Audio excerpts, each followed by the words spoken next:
Hi friends, എല്ലാവർക്കും പുതിയൊരു വീഡിയോയിലേക്ക് സ്വാഗതം. അപ്പോൾ എൻ്റെ കഴിഞ്ഞ വീഡിയോ കണ്ടവർക്കൊക്കെ അറിയാം, എൻ്റെ ചാനൽ മോണിറ്റൈസേഷനായി ഫസ്റ്റ് യൂട്യൂബ് ഇൻകവും കിട്ടി. എൻ്റെ ആ വീഡിയോ അടിയിൽ ഒരുപാട് കമൻറ്റുകൾ വന്നിരുന്നു. വളരെ പോസിറ്റീവായിട്ടുള്ള കമൻറ്റുകളായിരുന്നത്. എനിക്കതൊക്കെ വായിച്ചപ്പോൾ ഭയങ്കര സന്തോഷമായി കേട്ടോ. അപ്പോൾ നമുക്ക് കാര്യത്തിലേക്ക് വരാം. യൂട്യൂബിൽ സബ്സ്ക്രൈബേഴ്സും വാച്ചവേഴ്സും ഉണ്ടാക്കുന്നത് എങ്ങനെയെന്നും അതിനൊരു ട്രിക്ക് ഉണ്ട്, അത് ഞാൻ പറഞ്ഞു തരാമെന്നും കഴിഞ്ഞ വീഡിയോയിൽ പറഞ്ഞിരുന്നു. അപ്പോൾ അത് പറയുന്നതിന് മുമ്പ് നിങ്ങൾ ആദ്യമായിട്ടാണ് എൻ്റെ ചാനൽ കാണുന്നതെങ്കിൽ സബ്സ്ക്രൈബ് ചെയ്ത് തൊട്ട് താഴെ കാണപ്പെടുന്ന ബെൽ ബട്ടൺ പ്രസ് ചെയ്ത് ഓൾ എനേബിൾ ആക്കിയിട്ടാൽ ഞാനിടുന്ന വീഡിയോസിൻ്റെയും ഷോർട്സിൻ്റെയും ലൈവ് ഒക്കെ ചെയ്യാറുണ്ട് കേട്ടോ. അതിൻ്റെയൊക്കെ നോട്ടിഫിക്കേഷൻ വരുന്നതായിരിക്കും കേട്ടോ. ഇനി മോണിറ്റൈസേഷൻ്റെ കാര്യം പറയുകയാണെങ്കിൽ യൂട്യൂബ് മോണിറ്റൈസേഷൻ നമ്മൾ അപ്ലൈ ചെയ്യണമെങ്കിൽ 1000 സബ്സ്ക്രൈബേഴ്സും ഒരു വർഷത്തിൽ 4000 വാച്ച് അവർ നമ്മൾ മെയിൻറ്റെയിൻ ചെയ്തും പോകണം. എങ്കിലേ നമുക്ക് യൂട്യൂബ് മോണിറ്റൈസേഷന് അപ്ലൈ ചെയ്യാൻ സാധിക്കുകയുള്ളൂ. ആദ്യം സബ്സ്ക്രൈബേഴ്സിനെ എങ്ങനെ എളുപ്പത്തിൽ നേടിയെടുക്കാം എന്ന് പറയാം. ആദ്യത്തെ നല്ലൊരു മാർഗം എന്ന് പറയുന്നത് ഷോർട്സ് ആണ്. ഷോർട്സ് വീഡിയോസ് നമ്മൾ കണ്ടിന്യൂസ് ആയിട്ട് ഇടുക. അതും ഒരു നിശ്ചിത ടൈമിലായിരിക്കണം അപ്ലോഡ് ചെയ്യേണ്ടത്.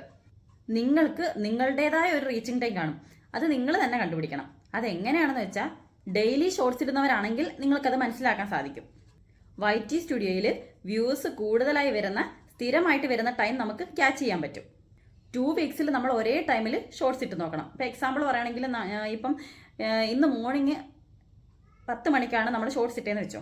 അപ്പോൾ ഈ ഒരാഴ്ച നമ്മൾ 2 ആഴ്ചയെങ്കിലും ആ ഒരേ ടൈമിൽ, നിശ്ചിത ടൈമിൽ നമ്മൾ ഏതാണോ സെലക്ട് ചെയ്യുന്നത്, ഇപ്പോൾ ഉച്ചയ്ക്ക് 2 മണിയോ അല്ലെ വൈകുന്നേരം 3 മണി 4 മണി ഏത് ടൈമിലാണോ നമ്മളൊരു ഷോർട്സ് ഇട്ടേ ആ ടൈമിൽ തന്നെ നമ്മൾ കണ്ടിന്യൂസ് ആയിട്ട് 2 ആഴ്ച ഷോർട്സ് ഇട്ട് നോക്കണം. അപ്പം അങ്ങനെ ഇടുന്ന സമയത്ത് നമ്മുടെ വ്യൂ വരുന്ന ഒരു ടൈം നമുക്ക് YT സ്റ്റുഡിയോയിൽ അറിയാൻ പറ്റുമല്ലോ. ആ ഒരു ടൈം നമുക്ക് സെലക്ട് ചെയ്തെടുക്കാം. അതല്ലെങ്കിൽ നമ്മൾ ഇട്ട സമയത്ത് ക്യാച്ച് ആവുന്നില്ലെങ്കിൽ, അത് വ്യൂസ് കയറുന്നില്ല എന്നുണ്ടെങ്കിൽ നമുക്ക് ടൈം അങ്ങോട്ടോ ഇങ്ങോട്ടോ മാറ്റി കൊടുക്കാം. നമ്മളിപ്പം എങ്ങോട്ട് ടൈം മാറ്റി കൊടുത്താലും ആ ഒരു ടൈമിൽ 2 ആഴ്ചത്തേക്കെങ്കിലും അങ്ങനെ തന്നെ ഷോർട്സ് കറക്റ്റായിട്ട് ഇട്ട് പോകണം, ആ ടൈമിൽ തന്നെ. അപ്പം നമുക്കറിയാൻ പറ്റും വ്യൂസ് കൂടുന്നുണ്ടോ ഇല്ലയോ എന്ന്. അങ്ങനെ നമുക്ക് നമ്മുടെ ഒരു റീച്ചിങ് ടൈം ക്യാച്ച് ചെയ്തെടുക്കാൻ പറ്റും. പിന്നെ സ്ഥിരമായിട്ട് ആ ഒരു ടൈമിൽ തന്നെ ഷോർട്സ് അപ്ലോഡ് ചെയ്യാൻ ശ്രദ്ധിക്കുക. പിന്നെ ലോങ് വീഡിയോസിൽ നിന്ന് നമുക്ക് സബ്സ്ക്രൈബേഴ്സിനെ കിട്ടും കേട്ടോ. ലോങ് വീഡിയോ ഷോർട്ട് വീഡിയോയും അപേക്ഷിച്ച് നോക്കുവാണെങ്കിൽ കുറച്ചുകൂടെ വ്യൂ കയറുന്നത് ഷോർട്സിനാണല്ലോ. അപ്പം അതുകൊണ്ട് തന്നെ ഷോർട്സിൽ നിന്നായിരിക്കും നമുക്ക് സബ്സ്ക്രൈബേഴ്സിനെ കൂടുതലും കിട്ടുന്നത്. അതുപോലെ തന്നെ വേറൊരു മാർഗ്ഗം ഉള്ളതെന്ന് പറഞ്ഞാൽ ലൈവാണ്. കുറച്ചുകൂടി ഡീറ്റെയിൽ ആയിട്ട് പറയുകയാണെങ്കിൽ 4000 വാച്ച് അവർ നമ്മൾ ലോങ് വീഡിയോയിൽ നിന്നുമാണ് ഉണ്ടാക്കേണ്ടത്. ലോങ് വീഡിയോ ഒക്കെ പെട്ടെന്ന് ക്ലിക്കായി റീച്ചായി പോകുന്നവരാണെങ്കിൽ അവർക്ക് പെട്ടെന്ന് തന്നെ 4000 വാച്ച് അവർ ആവുന്നതായിരിക്കും. അങ്ങനെ അല്ലാത്തവർ, അതായത് ലോങ് വീഡിയോ വലിയ റീച്ച് ഒന്നുമില്ല, വ്യൂ ഒന്നുമില്ല എന്നുള്ളവർക്ക് പറ്റിയ ഒരു ഓപ്ഷൻ എന്ന് വെച്ചാൽ ലൈവ് വീഡിയോസ് ചെയ്യുക എന്നുള്ളത്. നമ്മൾ ലൈവ് ചെയ്യുമ്പോൾ ലൈവിൽ ഓരോരുത്തർ വരുമല്ലോ വ്യൂവേഴ്സായിട്ട്. അപ്പോൾ അവരൊക്കെ എത്ര ടൈം നമ്മുടെ ലൈവിൽ സ്പെൻഡ് ചെയ്യുന്നോ ആ ടൈം നമുക്ക് വാച്ച് അവറിലോട്ട് ആഡായി കിട്ടുന്നതായിരിക്കും. ഒരു ലൈവ് ഇട്ടിട്ട് നമ്മളത് ക്ലോസ് ചെയ്യുന്ന ടൈമിൽ നമുക്ക് എത്ര വാച്ച് അവർ കിട്ടി നമ്മുടെ ഇതിനകത്ത് എഴുതി കാണിക്കും കേട്ടോ. എത്ര വ്യൂസ് ഉണ്ടായിരുന്നു, എത്ര വാച്ച് അവർ കിട്ടി, അതൊക്കെ അവിടെ എഴുതി കാണിക്കും. പിന്നെ അത് പ്രൈവറ്റ് ഇട്ട് വെക്കരുത്, അത് പബ്ലിഷ് ചെയ്യണം.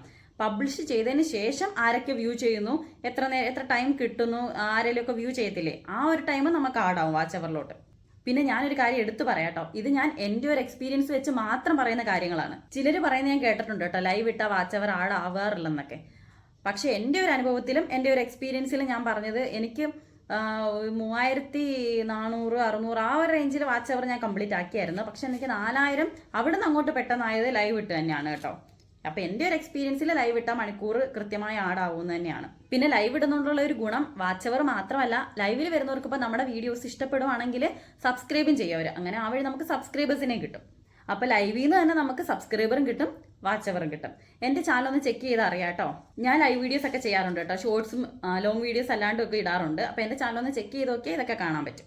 ഞാൻ എൻ്റെ യൂട്യൂബ് എക്സ്പീരിയൻസിൽ എനിക്ക് മനസ്സിലാക്കാൻ പറ്റിയ കാര്യങ്ങൾ വെച്ചിട്ട് ഞാൻ പറഞ്ഞതാണ് കേട്ടോ. നിങ്ങൾക്ക് ആർക്കെങ്കിലും സബ്സ്ക്രൈബേഴ്സോ വാച്ച് അവറോ ഒന്നും കംപ്ലീറ്റ് ആയിട്ടില്ലെങ്കിൽ ഇതൊന്ന് ട്രൈ ചെയ്ത് നോക്ക്. അപ്പം ഞാൻ ഈ പറഞ്ഞ കാര്യങ്ങൾ ആർക്കെങ്കിലും ഉപകാരമാവുന്ന ആയിക്കോട്ടെ എന്ന് വിചാരിച്ച് പറഞ്ഞാണ് കേട്ടോ. അപ്പോൾ ഇന്നത്തെ വീഡിയോ ഇത്രയേ ഉള്ളൂ. ഇഷ്ടപ്പെടുവാണെങ്കിൽ ലൈക്ക് ചെയ്യാനും സബ്സ്ക്രൈബ് ചെയ്യാനും മറക്കരുത് കേട്ടോ. കമൻറ്റ് ചെയ്യണേ. സബ്സ്ക്രൈബ് ചെയ്താൽ മാത്രം പോരാട്ടോ, തൊട്ട് താഴെ കാണപ്പെടുന്ന ബെൽ ബട്ടൺ പ്രസ് ചെയ്ത് ഓൾ എനേബിളും കൂടെ ആക്കിയിട്ടേക്കണം, അല്ലെങ്കിൽ നോട്ടിഫിക്കേഷൻ ഒന്നും വരില്ല. അപ്പോൾ അടുത്ത വീഡിയോ നമുക്ക് വീണ്ടും കാണാം. പിന്നെ ഞാൻ പറഞ്ഞതിൽ എന്തെങ്കിലും തെറ്റായിട്ട് നിങ്ങൾക്ക് അറിയാവുന്നവർക്ക് ആർക്കെങ്കിലും തോന്നിയിട്ടുണ്ടെങ്കിൽ ഒന്ന് കമൻറ്റ് ചെയ്തേക്കണേ. വേറൊന്നിനല്ല, എനിക്കൂടെ അതൊക്കെ തിരുത്താലോ. അപ്പോൾ അത്രയേ ഉള്ളൂ. Bye bye.